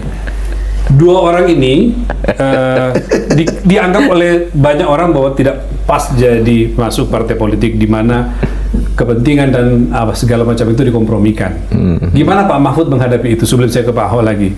Ketika menjadi politisi di PKB, ketika di DPR misalnya, bagaimana menghadapi kompromi-kompromi itu? Sementara Anda kan hitam putih orangnya, Iya, seperti Pak Ahok. itulah lemahnya kalau kita di politik itu, apalagi kalau di parpol ya kita harus kalah di dalam persaingan ide itu. Harus kalah. Iya, oleh sebab itu ketika dulu Pak Ahok saya mau masuk ke DPR, oleh Gus Dur tuh nggak boleh, Pak Mahfud, kamu nggak cocok masuk ke DPR katanya. Lah kenapa? Kamu tuh nanti jadi dia bilangnya waktu itu jadi ketua Mahkamah Agung. Gus, saya bilang Mahkamah Agung tuh yang milih DPR juga, dan tidak bisa jadi ketua sembarangan gitu. Enggak, kamu jangan jadi DPR. Lah kenapa? Di DPR tuh banyak bohongnya. Lah itu Gus Dur, teman-teman Gus Dur yang Gus Dur tanda tangani untuk masuk ke DPR tuh kok boleh, kok saya boleh. Kalau mereka memang tukang bohong. Teman-teman ini partai kami waktu itu satu partai. Biar saling berbohong ya. Kalau Pak Mahfud jangan. Waktu itu. Hebat Gus Dur ya. Lah Udah itu, tahu. itu Gus Dur ingin mengatakan Iya. Pak Mahfud itu orangnya hitam putih. Iya, Nggak iya. bisa kamu. Di Makanya, situ makanya. akan hilang peranmu, akan hilang idemu gitu. Jadi Gus Dur begitu. Itu mereka memang tukang bohong. Tapi saya masih hati-hati, jangan niru omongan Gus Dur. Itu Tiru Bisa aja keluar namanya. banyak. Coba ditiru apa Kan- itu? kan Gimana? kata Mbak Yeni tau nggak? Saya bilang, itu kan Gus Dur yang ngajarin saya ngomong. Itu kan bapak saya, bapak ngomong, bapak dimasuk penjara. Gus Dur yang ngomong nggak apa-apa. Pak Ahok, kembali ke soal politik tadi. Pak Ahok kan pernah di partai juga ya, pernah di Golkar, kalau nggak salah di Gerindra juga, terus sekarang di PDI Perjuangan. Apa yang Pak Ahok perjuangkan di partai itu dengan tadi sebagai orang yang hitam putih gitu ya, nggak mau kompromi. Apa yang Anda perjuangkan di situ? Saya jujur aja tuh, saya nggak pernah target mau legislatif. Oh, oke, nggak pernah Saya target target saya itu eksekutif. eksekutif. Makanya ketika saya memulai teori ini, saya berpikir dulu, saya mau jadi bupati nih, beresin supaya orang miskin nggak datang ke rumah saya. Itu aja pikiran saya nih. Saya tuh tugas saya itu. Dan bapak saya pesan gitu. Terus berantem sama pejabat, tutup pabrik saya. Jadi misalnya bapak saya meninggal, baru saya sadar omongannya benar gitu loh. Makanya saya mulai berpikir, saya mau masuk ke politik, ditawarin DPR RI saya. Kan saya kalibernya dianggap punya pabrik, S2, Ya. tinggal Jakarta, Ya. DPR RI. Terus saya pikir saya masuk DPR RI nggak ada guna, ada faksi, nggak ada guna. Iya. Saya nggak mau. Dia maunya apa? Saya mau DPRD tingkat 2 aja. Terus Dokter Ciil Sarir, Sarir. bapaknya Pandu nih, yang Danantara nih. Iya. Ya memang beda lah ya. Partai Indonesia Baru ya. PIB. Oke. Ya teman. Kan saya suka, kenapa saya mau PIB? Partai ikut Basuki. Oke. Itu aja dasar. Cocok. Masuk ke DPRD, dia marah-marahin, kamu nggak cocok DPRD. Enggak, saya bukan mau ke DPRD, saya mau jadi bupati, saya bilang. Mana mungkin jadi bupati? Mungkin nggak mungkin urusan kedua. Minimal ide saya sampaikan. Oke. Nah, saya percaya teori Abraham Lincoln. Rakyat itu tahu teori ini walaupun nggak pernah baca atau nggak pernah dengar ya. Yang bilang Mau mengatakan nguji karakter seseorang. orang, kasih dia kekuasaan. if you want to test main character, give him a power. Ya, Iya. jadi saya yakin rakyat bawah itu nuraninya baik. Iya, Cuma iya. karena dia sering dibohongin, dia nganggap kita semua sama. Iya. Nah, makanya saya harus ada lapangan, panggung untuk mempertontonkan karakter saya Oh, I tuh. see. Saya mau layanin kalian. Saya ini pelayan kalian. Dan menurut saya panggung termurah dan termudah diraih adalah DPRD tingkat 2. Makanya saya masuk. Dan teori itu betul. Saya kerja 7 bulan, mereka orang jadi bupati, Pak. Padahal kalau dari sisi agama, etnis ya, 93% itu Muslim. Dan Oh, di situ Yusril luar biasa Iza ya. Mahendra kan kuasain bulan bintang. Iya. Tapi Baik, rakyat Sri. kan punya nurani. Persis. Dia tahu bapak saya juga bangun masjid banyak. Iya, Kita iya. juga nolong orang Islam juga. Karena memang lingkungannya kan Melayu kita Iya, semua iya, kan. iya. Iya, Sekolah juga negeri, teman saya juga pada Melayu semua. Jadi terpilih. Nah, teori itu kenapa waktu saya masuk ke DPR RI? Saya nggak mau masuk DPR RI tadi, tahu nggak? Saya kalah di Gubernur Babel. Ya. Waktu untuk di MA, ada oknum bilang bisa disogok. Saya pikir, saya juga orang yang suka baca cerita nabi-nabi, Pak. Nabi Sulaiman pernah tulis satu tulisan itu. Sebuah negara itu runtuh karena pejabatnya suka suap. Jadi saya merasa kalau saya mau jadi pejabat itu saya nyuap. Saya bukan negakin negara dong. Meruntuhkan ya. Tapi saya kalah. Dimaki orang bilang politiknya begitu. Kalau kamu Kalau kalah, menang, nyogok menang itu dosa. Ini kan kamu menang, tapi kalau nggak disogok nggak bisa menang. Wah, saya bergumul India saya nggak jadi. Dokter saya juga bilang, saya kenal 2 Ahok ya. Kita makan di es krim Lagusa tuh nggak? Karena sidangnya MA waktu itu. Iya. Gue kenal 2 Ahok ya, sama-sama gila kayak lu. Gue nggak mau lu mati terbunuh ya. Lu ada Suhoki, sama gila kayak lu katanya. Ini Ahok lu gila. Gak boleh itu hoknya hoki punya gue hok belajar. Itu cuma hok doang. Hok. Tapi intinya, terus rakyat bilang, Bapak kalau nggak di kekuasaan gimana? Bapak ngomong selalu begitu. Masuk DPR. Wah, DPR yang mana nih? PDIP nawarin. Partai PDIP nawarin. Nah, terus saya berpikir, saya ini orang kadang-kadang agak mistik, Pak. Oh gitu. Kalau saya ditawarin Demokrat juga. Oh, Terus ya? om saya bilang, Demokrat baru mulai kan. Iya. Wah, ini kalau lihat muka orang Chinese kan tukang suka lihat muka orang. Itu lihat di TV tuh, kata bapak saya nih katanya. Ini muka SBY ini, lu mesti ikut dia nih. Ini minimal 2 periode presiden. Kata Tahu bapak. gitu. Dan enggak ada om saya nih. Oh, oke, om. Dan dia belum ada orang banyak. Lu cocok ikut partai dia kalau mau calon. Dan betul 2 kali jadi presiden ya kan? Itu tukang kuamian tuh nggak tahu dari mana ilmunya Iya, iya, itu. iya. Terus saya berpikir, apa betul saya mau masuk DPR ya? Kalau saya ikut Demokrat pasti dicalonin dong. Pasti. Ikut PDIP pasti dicalonin dong. Kalau TWK mas semua kan dekat. Aku cari gara-gara deh. Kalau gitu gue coba ngelamar ke Golkar aja. Karena secara logika nggak mungkin saya masuk. Ditaruh saya nomor 4 Pak. Oh, Golkar. gitu. Nggak mungkin masuk Pak. Ya Iya. udah, memang aku cuma iseng pengen tahu kayak apa sih kampanye kayak apa, saya pengen tahu aja nih. Terus Golkar waktu nomornya 23. Ya. Saya nomor 4. Wah, saya suka nomornya, saya bilang. Ji Samsu. 234. Kan dulu jiwa sampai surga tuh Iya, iya, nomornya. iya, iya. 234. Udah. Nggak mungkin jadi dong. Di Bangka Belitung kursi cuma 3. Semua Ini kursi nomor sisa. 4. Nomor 4 mana bisa orang kursi cuma berebut 3. Ya. Tahu-taunya MK, mungkin Bapak Mengubah putusin. putusan. Oh, suara Suara terbanyak. terbanyak. Oh, Anda. Masuklah saya ke Iya. DPR. Berarti Cilaka gitu ya. dapat berkah dari saya. Iya. Karena fair kan mengadministrasi Gara-gara keadilan. putusan MK. Masuklah saya ke DPR. DPR. Masuk situ saya baru sadar rapat-rapat nih kita ini cuma jadi kayu bakar nih, makan daging nih. Nah, udah 1 tahun 2 tahun belajar, saya udah mau minta keluar. Cari keluar nih gimana caranya keluar? Nanti masyarakat marah dong. Wah, gimana caranya dia keluar nih? Jadi kalau jadi gubernur Babel disuruh wakil, panggil dari Adai, kan masih keluarga dia orang Bugis juga kan. Keluarga. Saya diangkat orang Bugis Pak, anak Pak. Jadi keluarga Oh, gitu. banyak ya, jadi panggil. Itu gubernur tergantung kamu nih Om. Panggil dari Bang Adai. Kamu jadi wakil atau mau jadi gubernur terserah, kita kasih ke lu. Aku enggak lah, ngapain gue pulang ke Bangka Belitung enggak? Iya, udah di Jakarta. Enggak. Nah, terus sudah, tapi aku mau berhenti di DPR, gimana caranya Pak? Bergumul saya tidak, berhenti kan nggak enak sama rakyat. Terus saya bilang, saya mau jadi gubernur Jakarta. Wah. Oh gitu. Dipecat Pak, nah, itu dipecat. Wah. karena ini kan porsinya Tantowi, Haji Samsudin. Oh, The Golkar ya. Golkar, Iya, kamu dipecat iya, katanya. iya. Ya udah, dipecat ya pecat. Pokoknya gue mau keluar inti lah gitu lah. Pokoknya ada alasan Oke. lah. Iya, iya, iya. Gak bisa kumpul. Kita ada mistiknya, Pak. Apa kumpul? Gue gak kekumpul KTP lah. Ya sudah, mau berhenti. Tahu-taunya Pak Prabowo segala macam pengen cari orang minoritas untuk ditonjolkan, tau nggak? I Calon see. gubernur. Padahal kursi cuma 7. Ya nggak apa-apa lah, ada alasan keluar lah. Kan nggak mungkin dong Gerindra nyalonin kita. Dia butuh 17 apa kursi gitu loh. Nggak apa-apa. Yang penting gua ada Masuk Gerindra. ada alasan. Nggak mungkin nyalonin saya dong. Terus bilang, kita nggak cukup. Kita gantiin PDIP ya, kamu wakil ya. Begitu wakil, nggak bisa juga. Pak Jokowi maunya Deddy Miswan, bukan saya. Awalnya gitu ya. Awalnya bukan saya. Iya, iya. Itu katanya dia sama saya pasti kartu mati dong, Pak. Udah Chinese, turunan Kristen, bukan Betawi, nggak ada duit, nggak masuk akal. Waktu itu kan muncul dari Mizwar ada Sandiaga Uno. Dia mau Deddy Miswan, kan Oh. 2 nama nih tertinggi. Ini kata orang dalam, saya nggak Iya, lihat iya, buktinya ya. iya. Jadi disuruh masukin 2 nama di hasil survei. Iya. Dari 12 nama survei itu saya paling bawah.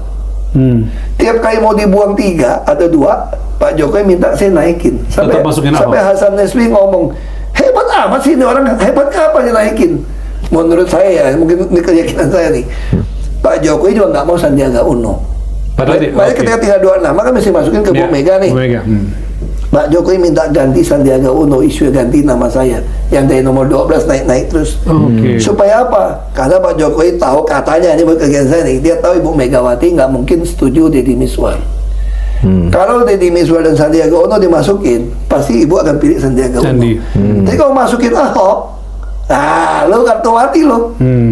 Pasti pilih Deddy Miswar dong. Iya. Ya. Nggak tahu Ibu Mega, nggak tahu dari Bali, dari mana, pilih Ahok. Pilih Ahok. Sampai Pak Jokowi syok. Semua syok.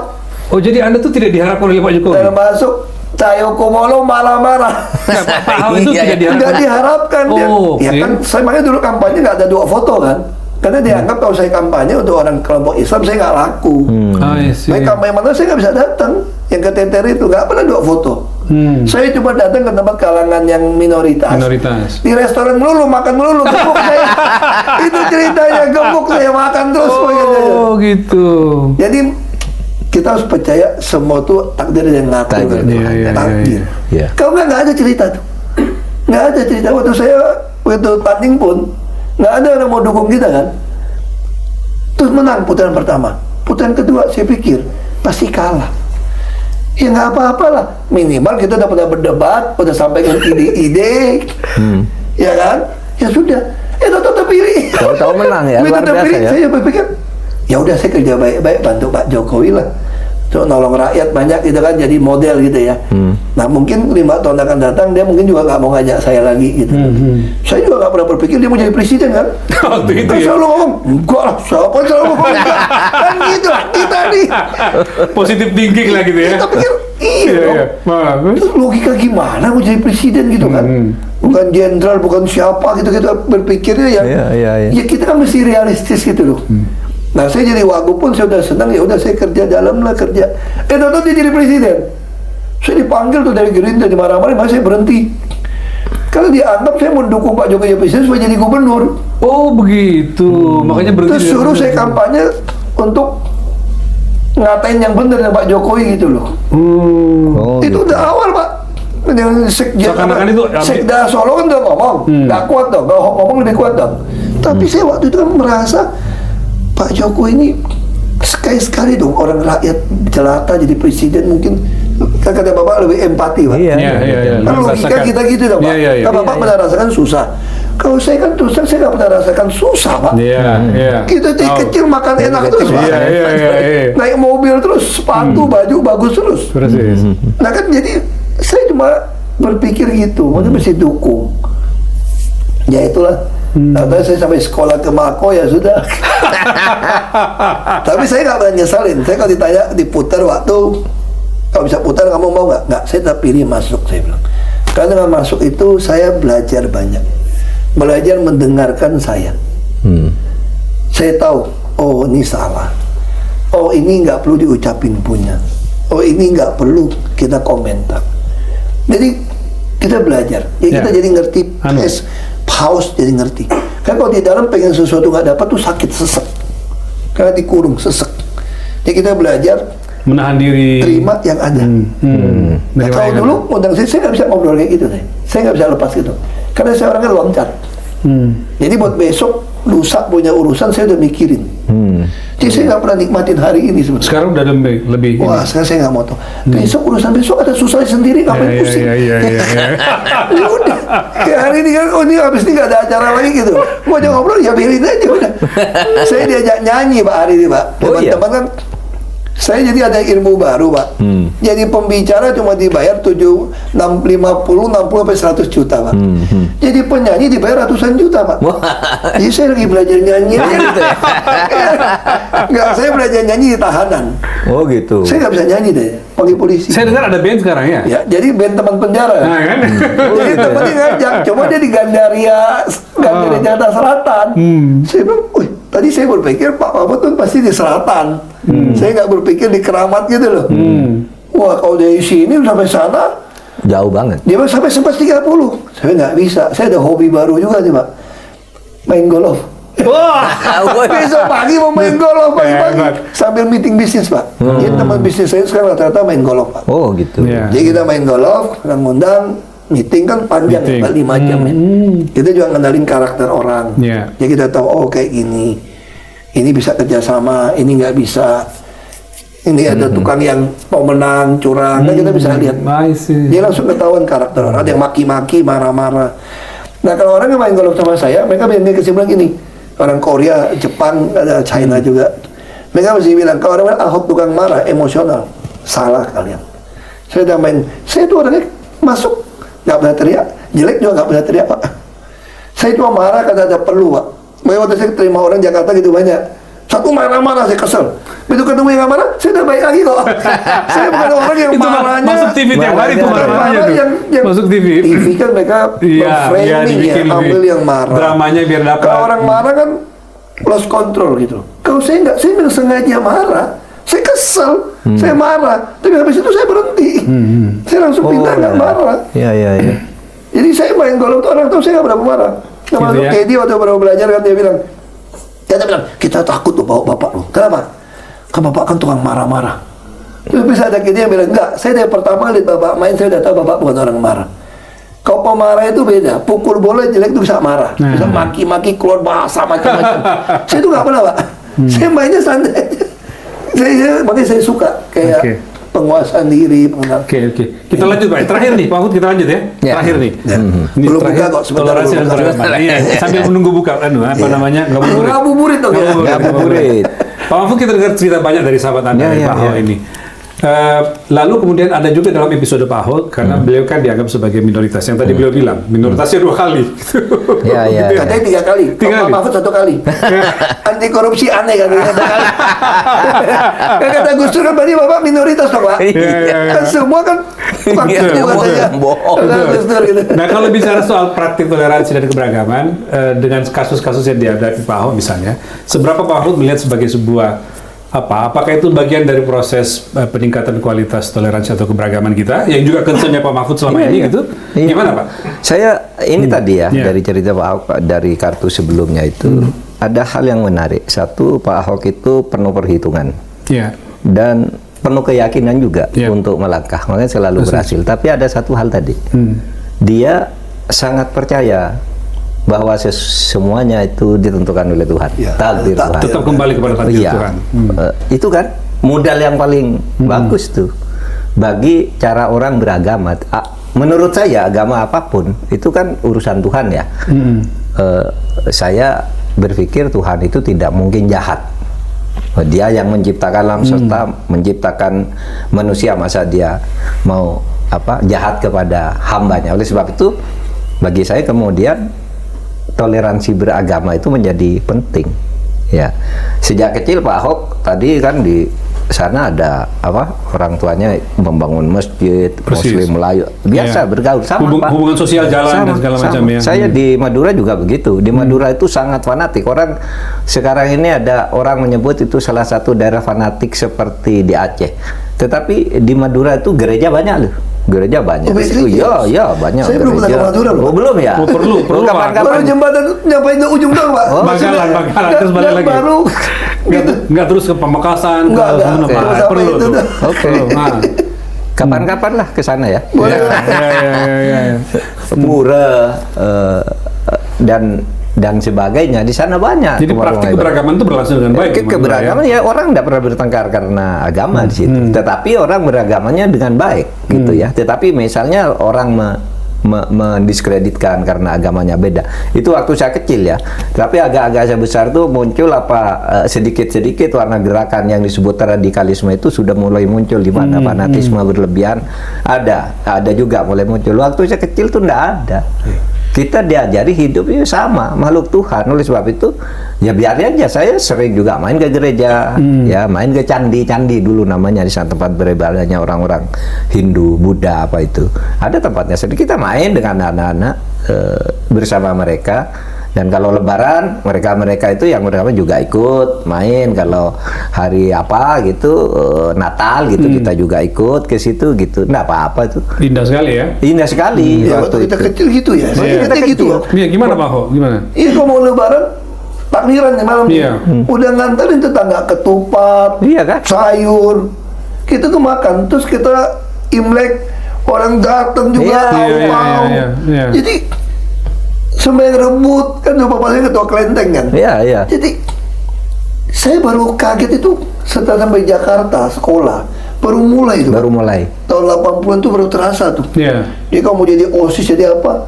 Mesti orang Sudah asli, mulai. mesti Iya, ini, udah mulai. mesti ini. Iya. Dia suatu ada kepentingan kekuasaan. Jadi akhirnya jadi Iya, artinya kalau untuk kepentingan sosial itu terbangun, tapi ketika kepentingan politik tiba-tiba terbelah begitu ya. Iya, Pak Ahok kan merasakan begitu ya.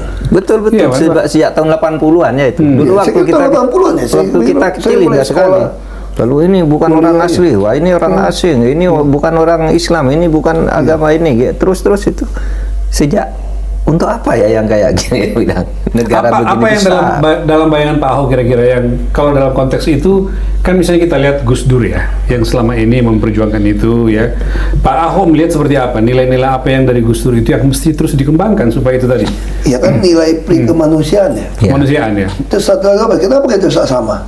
Saya kira apa kita agama samawi ya Pak? Ya, Iya. iya agama sama. Kita kan Agama samawi. ditugaskan untuk mengadministrasi keadilan sosial. Mengadministrasi. Keadilan sosial. Oh oke, itu pesan Iya. agama samawi kira-kira gitu ya. Itu kalimat Sulaiman yang jawab. Oh, oke. Saya sangat terkesan ketika Nabi Sulaiman ditanya oleh Tuhan, apa yang lu mau minta dari saya? Dia nggak minta kaya, dia nggak minta panjang umur, minta kuasa. Dia minta beri saya hikmat untuk bisa mengadministrasi keadilan sosial bangsa yang besar ini. Oh, Itu kalimat yang sangat mendalam. dalam buat Pak Ahok. Nah, jadi Gus Dur itu, misalnya contoh dia waktu kampanye, Pak, saya paling ketara waktu itu, Pak Presiden nggak dikawal. Dia bilang kiai palsu lah, apalah, keluarin ayat inilah, ngomong ke Gus Dur. Nggak ngerti Quran mereka. Makanya kalau saya ngomong cilaka nih Pak. Jangan sampai kasus Al-Maidah itu muncul. Iya, Itu iya. Gus Dur ngomong juga itu. Itu Gus Dur yang ngomong. Gus Dur yang ngomong itu. Iya, makanya kata Mbak Yeni, kamu kenapa niru omongan bapak saya? Oh gitu. Kalau yang ngutip ngomong itu bapak saya kan nggak masalah. Itu Gus Dur yang ngomong. yang, Kan yang, waktu yang surah Al-Maidah itu loh Pak. Ya, Surat waktu calon Al-Maidah gubernur 31. itu bertebaran di pasar semua. Oh. Semua Jumatan, semua sholat itu pakai itu dibahas ayatnya. Astaga. Makanya Gus Dur ngomong. Ya, aku kan orangnya kan. Iya, Gus Dur ngomongin, saya ngomongin. Kita lupa, Gus Dur kan memang agak beda. Oke, Aduh, oke, tapi oke. punya Iya, iya. kenangan, saya senang banget Gus Dur itu, betul saya senang. Gak ada pesawat pribadi, bisa nggak apa-apa. Pokoknya saya dukung, saya mau ada orang Tionghoa jadi gubernur. Ada Gus Dur. Ya, dia. Gus Ya Dur- kita. Ya, saya juga orang Tionghoa, kalau orang Tionghoa, diurut-urut semua orang Tionghoa, Iya. ada. Kita semua rasanya Iya. mau murid kok. Iya. Gus Dur begitu. Gus Kita Dur begitu semua ya. rasanya mau murid kita. Oh. Gimana? Makanya Belanda membedakan dengan Statbat kan. Yang masuk Islam dianggap Melayu. Ya. Karena Belanda nggak bisa bedain kita. Iya betul. Itu alasannya. Iya. Orang Arab nggak, Islam Arab tetap dia kelas dia. Tapi kalau orang Cina masuk Melayu langsung jadi Iya. pribumi. Dan sekarang diperhatikan juga apa keturunan Chinese nikah dengan Jawa sekarang Pak beliau ini kan. Iya. Iya Pak. Kalau saya keluarga memang dari bapak ibu saya semua tuh udah banyak nikah silang. Nikah silang. Om saya banyak yang mualaf karena nikah. Ada juga orang Melayu yang ikut ke Chinese yang tua dulu kan ikut sembahyang. Nenek saya itu setengah Thailand Pak. Oh gitu. Dari bapak saya Pak. Nenek saya tuh bapaknya orang Thailand. Jadi nenek saya tuh pakai sarung. Pakai sini. iya. Makanya waktu PP 10 Pak Yusril itu salah tuh. Dia kira keluarga saya jadi WNI karena tahun 80-an dikasih Pak Harto. Enggak, keluarga saya itu udah WNI. Saya udah WNI, adik saya WNI udah dari lahir semua. Kenapa? Karena nenek saya waktu udah PP 10 tahun PP 10, 59 iya. untuk pilih WNI atau RRT. Kalau pilih RRT dipulangin ke Tiongkok. Iya. Nenek saya nggak pilih. Pilih Indonesia. Kenapa? Nenek saya bilang kita nggak ngerti. Nah, lu pulang juga nggak bisa bahasa Cina. Makanya bapak saya selalu diingetin kata nenek saya. Oke, kamu ada turunan Cina, Tiongkok, itu tanah leluhur kita. Leluhur. Tapi tanah air kita ya Indonesia. Indonesia. Wah, Makanya luar biasa. nenek saya itu nggak pergi. Itu kenapa keluarga kami itu WNI itu dapat dari dulu. Tapi kalau tes DNA pernah enggak? Nah itu Berapa persen? Kayaknya malah kata si Mas Wasiap ya, dia lebih baik unsur Cina ya daripada saya. Di tes DNA, iya banyak kok kita tes Nah, DNA. Mas Wasiap, Kalau nanti ada keturunan Arabnya kalau Najwa Shihab tuh nggak salah Arabnya cuma 3% gitu Iya, ya. katanya lebih dikit Sementara Arabnya. Cinanya dia 40 Iya. sekian. Karena memang kan kita campur ya. Iya. Iya kan nggak ada yang Persis. betul-betul Di ini. Belitung kan campur. Iya, akulturasinya tinggi kan. Iya. Nah, bapak saya juga nggak mau pergi waktu nenek saya masih hidup, dia anak bungsu. Waktu nasionalisasi disuruh ke Belanda, dia bilang Indonesia nggak ada harapan. Jadi bapak saya bilang kalau nggak ada harapan, lu pergi nggak ada orang dong. Inti bapak saya juga nggak mau pergi. Bapak saya bujang ditawarin ke Belanda. Oh gitu Dia ya? ikut sama Belanda kerja. Jadi memang akhirnya kebentuk dari keluarga. Keluarga ya. Jadi kebentuk dari nenek, dari bapak. Dan ngomong-ngomong sekarang di rumah ada si kecil yang baru Pak. Oh iya. Beliau baru dapat anak ketiga. Selamat Pak Ahok. Selamat, Pak, makasih. Selamat Pak. Bulan Desember kemarin ya. Iya. Saya lihat Hari beritanya. Ibu, Hari Ibu. Hari Hari Ibu. Ibu. Selamat. Pak, cukup. Kau ini blok matanya nih. Hah? Belum, Belum Pak. katanya. Oh ya. Itu kayak mamanya. Selamat. Cukup Pak Mahfud, Pak Ahok? Masih. Cukup. Cukup. Ini tanpa salah kita Makasih. 1 jam Ya. lebih, 1,5 jam kalau Iya, nggak salah terima ini. kasih. Ini Silakan. saya Anda netizen, Anda silakan memberikan catatan kira-kira apa saja yang kira-kira Anda simak dari sini, nilai-nilai apa yang sudah kita dapatkan, silakan Anda tulis di komentar. Sambil nanti kita lihat siapa lagi sahabat Pak Mahfud berikutnya yang kita perlu hadirkan, dan terima kasih kepada Pak Ahok yang Sama-sama. sangat mewarnai dialog dan perbincangan kita pada ini. Sampai jumpa pada kesempatan mendatang. Makasih.